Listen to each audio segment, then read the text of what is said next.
அன்பரசு விஸ்வாஸ் இல்லை இப்போ ஒரு அருமையான எபிசோட் வந்திருக்குன்னே சொல்லலாம். ஸ்கிப் நான் ஃபுல்லோடையும் கேளுங்க. அதுக்கு நான் பிடிச்சிருந்துச்சுன்னா லைக் பண்ணி பாருங்கள். ரொம்ப பிடிச்சிருந்துச்சுன்னா நம்ம சேனலுக்கு வந்து சப்ஸ்கிரைப் பண்ணி கண்டினியூஸ் ஆதரவு வந்து தாங்க.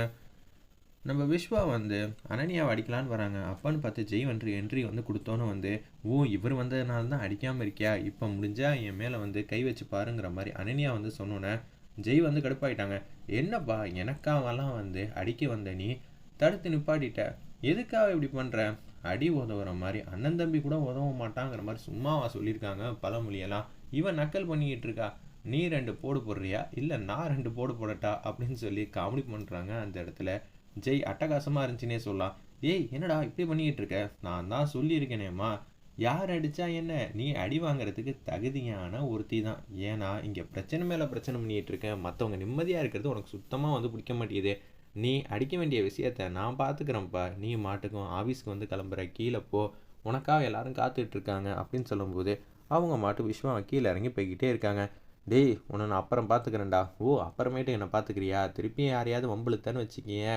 விஸ்வா வந்து அடிக்கும்போது நிப்பாட்டிட்டாப்புல நான் வந்து கன்னத்தில் பலார் பலார்னு அடிச்சிருவேன் பார்த்துக்கங்கிற மாதிரி செம மாஸ் பண்ணுறாங்க அந்த இடத்துல. ஜெய் கீழே இறங்கி வந்தோன்னே பத்மாவும் அந்த இடத்துல சத்தியமூர்த்தியும் பேசிகிட்டு இருக்காங்க. நம்மக்கிட்ட இல்லாத சொத்தா பணமா, எவ்வளோ பணம் வச்சுருக்கோம், ஏன் நம்ம பசங்களை வந்து கஷ்டப்படுத்திக்கிட்டு இருக்க, நான் என்னங்க பண்ணுறது, நம்ம பிள்ளை தான் வந்து, நீங்கள் சம்பாரித்த சொத்து வேணாம் சுகம் வேணாம், நான் தனியாக நின்று சொந்த காலில் நின்று நான் என் மனைவியை பார்த்துப்பேன் அப்படின்னு சொல்கிறான். நம்மக்கிட்ட ஏகப்பட்ட கம்பெனியெல்லாம் இருக்குது, அதில் ஏதாவது ஒரு கம்பெனியில் அவன் வேலை பார்க்கட்டுமே, இப்போ என்ன வரப்போகுது, ஏங்க நம்ம பையனை நம்ம கஷ்டப்படுத்தி பார்க்கணுன்னு ஆசைப்படல, அவனாக ஒரு முடிவு எடுத்தான், கீழேருந்து மேலே வரட்டும், அப்படி வந்தால் தான் அவனுக்கு எல்லாமே தெரியும். எடுத்தோடனையும் வந்து எம்டி சீட்டில் வந்து உட்காந்து அவனுக்கு கீழே நூற்றுக்கணக்கான கம்பெனியை கொடுத்தா அவன் அப்படி தான் பண்ணுவான். சும்மானு இருங்க, இதை பற்றி பேசாதீங்க, அவன் கீழேருந்தே வந்துட்டு போட்டோங்கிற மாதிரி பத்மா வந்து கடுப்பாகி பேசினனால சத்தியமூர்த்தியாலையும் எந்த உதவி பண்ண முடியாமல் அமைதியாக நிற்கிறாங்க. மாடிப்படியிலேருந்து மாதம் வந்து இறங்கி நின்னோன்னே அனன்யா பார்க்குறாங்க. செம்ம வைத்தறிச்சலாக இருக்குது அனன்யாவுக்கு. அச்சச்சோ இவன் சொன்ன மாதிரி 2 நாள்லேயே வந்து கிளப்பிட்டானே, அப்போனா இவன் பந்தயத்தில் ஜெயிச்சிருவான் போல இருக்கே, இப்போ நான் என்ன பண்ணுறது ஒன்றும் புரியலைங்கிற மாதிரி அனன்யா வந்து கேவலமாக வந்து யோசிச்சுட்டு இருக்கிறப்ப அப்பான்னு பார்த்து ஜெய் வந்து கீழே இறங்கி வராங்க. அனன்யா அதுக்குள்ளே சாப்பிட ஆரம்பிச்சிட்டியா, ஓகே ஓகே நீ சாப்பிடு, அதுக்காக தானே இந்த வீட்டுக்கு வந்திருக்க, இந்த மாமா விட்டுட்டு உனக்கு எப்படி தான் சாப்பிடணும்னு தோணுச்சுன்னு தெரிலங்கிற மாதிரி யோசிக்கும்போது அன்பரசி சீக்கிரமாம்மா எனக்கு ஆஃபீஸ்க்கு நேரம் ஆகுதுன்னு சாப்பாடு எடுத்துகிட்டு வேக வேகமாக வந்துகிட்டு இருக்காங்க. ஒரு பக்கம் பெரியவங்களோட ஆசீர்வாதம் உனக்கு வேணும் இல்லை, சாமி ரூமில் போய் சாமி கும்பிட்டுட்டு வந்துடுனோன்னே குடுக்குன்னு போகிறாங்க. சாமி ரூமில் வந்து பிள்ளையாரை வந்து வணங்கிட்டு அப்படியே வெளியில் வந்து வராங்க. வெளில வந்தோன்னு அது என்னப்பா சாமியெல்லாம் கும்பிட்டாச்சா அப்படின்னு சொல்லும்போது சத்தியமூர்த்தி வந்து நல்லா இருங்கிற மாதிரி சொல்லலான்னு வராங்க. அப்பன்னு பார்த்து பத்மா வந்து தடுத்து நிப்பாட்டுறாங்க. சும்மானு இருங்க, தேவையில்லாமல் எதுவும் பண்ணாதீங்க அப்படின்னு சொல்லும்போது நைனா நீ எதுக்கும் கவலைப்படாத நைனா, இவன் எதுவாக இருந்தாலும் வந்து பார்த்துப்பான், நீ பிரச்சனை எதுவும் பண்ணாமல் இருந்தால் போதும் அப்படின்னு சொல்லி காமெடி பண்ணுறாங்க. நான் என்னடா பிரச்சனை பண்ண போகிறேன், இல்லை நைனா அம்மா கிட்ட வந்து திட்டு வாங்காமல் இருந்தால் நான் உள்டாவாக சொல்கிறேன், சரி சரிடா பார்த்துக்க அப்படின்னு சொல்லிட்டு காமெடியாக 2 பேரும் பேசிகிட்டு இருக்காங்க. ஒரு பக்கம் அன்பரசி வந்து அப்படியே சாப்பாடு அப்போ எடுத்துகிட்டு வந்து கொடுக்குறாங்க.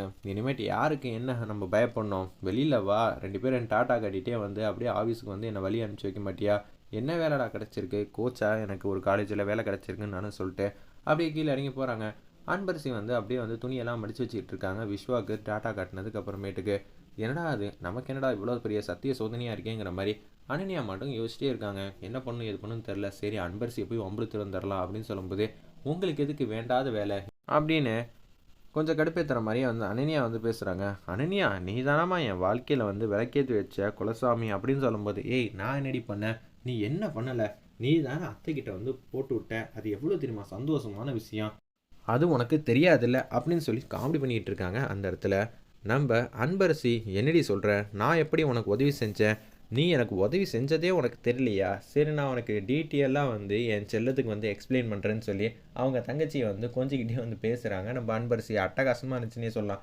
விஷயத்த சொல்கிறீ, நான் எப்படி உதவி பண்ணேன், இத்தனை நாளாக வந்து நானும் விஸ்வாவும் பயந்துக்கிட்டே இருந்தோம், எனக்கு சத்தியம் பண்ணி கொடுத்துட்டேன், அதனால் எப்படா ஓட்டப்பந்தயத்தில் கலந்துக்கிறேன்னு தெரியாமல் தடுமாற்றத்தில் இருந்தேன், கொஞ்ச நாள் விஸ்வாவை ஏமாத்தினேன், அதுக்கப்புறமேட்டு விஸ்வா வந்து இது மாதிரிலாம் ஓடியே ஆகணும்னு சொன்னனால பத்மா ஆண்டிக்கு தெரியாமல் வந்து ஓட்டப்பந்தயத்தில் கலந்துக்கிட்டேன், இப்போ நீ எனக்கு கெடுதல் செய்கிறேன்னு சொல்லிட்டு அவங்ககிட்ட எல்லா உண்மையும் சொல்லிட்டேன், இப்போ என்ன ஆச்சு, விஸ்வா வந்து இந்த வீட்டோட காசு பணம் எதுவும் வேணாம், என் அன்பரிசி ஓடுறதை யாராலையும் தடுக்க முடியாது, நானே எதுவாக இருந்தாலும் பார்த்துக்கிறேன்னு சொல்லி நான் ஓடுறதுக்கு முழு சப்போர்ட்டாக வந்து மாறிட்டாப்புல. விஸ்வா ஆல்ரெடி அப்படி தான் இருந்தாப்புல, இப்போ நான் பத்மாவுக்கு தெரிஞ்சு ஓடலாம், சொல்லிட்டு ஓடலாம், என்ன வேணாலும் பண்ணலாம் சரியா அப்படின்னு சொல்லி காமெடி பண்ணுறாங்க. ஓட்டப்பந்தயத்தில் ஓடி இப்போ நேஷ்னல் லெவல் காம்படிஷனில் கலந்துக்க போகிறேன். இப்போ கலந்துக்கிட்டு அதுலேயும் நம்பர் 1 வந்து தங்கப் பதக்கத்தை அடிக்க போகிறேன். அதுக்கப்புறம் என்ன, என் வாழ்க்கையில் வந்து எல்லாமே வந்து நல்லது தான் நடக்கும். இது தெரியாமல் நீ எனக்கு கெடுதல் பண்ணியிருக்கேன்னு நினச்சி காமெடி பண்ணுற பற்றியா, என் அம்மாவோட ஆசையை நான் நிறைவேற்றுவேன் அப்படின்னு சொல்லி அன்பா பாசமாக வந்து பேசுகிறாங்க. ச்சே, இதுதான் நல்ல விஷயம் நம்ம பண்ணிட்டோமா, என்னடா அது கெடுதல்னு நினச்சது கடைசியில் இப்படி மாறி போச்சேங்கிற மாதிரி அனன்யா வந்து கேவலமாக வந்து யோசிச்சிட்டே போகிறாங்க. போச்சொல்லும், நீ வீட்டுக்கு போயிட்டு உன் ரூமில் போயிட்டு ஏதாவது ஒன்று முக்கியமான விஷயம் யோசி. அடுத்தது இந்த அன்பரசியை எப்படி பழி வாங்கலாம், என்ன பண்ணலான்னு யோசி. அது எப்படி இருந்தாலும் எனக்கு நன்மையாக தான் முடியுங்கிற மாதிரி செம காமெடி பண்ணுறாங்க. என்ன இவ நம்மளை வந்து காமெடி பீஸாக மாற்றிட்டா அப்படின்னு சொல்லி அனன்யா மட்டும் கொடுக்கணும்னு அவங்க ரூமுக்கு வந்து போகிறாங்க. ஏடா அது சரியே இல்லையே, விஸ்வா இப்போதைக்கு வேலைக்கு போகிறது தான் முதல்ல தடுக்கணும். பணம் இருந்தால் தானே இப்போ அன்பரசி வந்து அவள் காம்படிஷனை பற்றி நினப்பா. பணம் இல்லைனா நினைக்க முடியாதுல்ல அப்படின்னு சொல்லி யோசிச்சிட்டே இருக்கிறப்ப ஒரு பக்கம் நம்ம ஜெய் மாட்டுக்கும் திங்க் பண்ணிக்கிட்டே இருக்காங்க.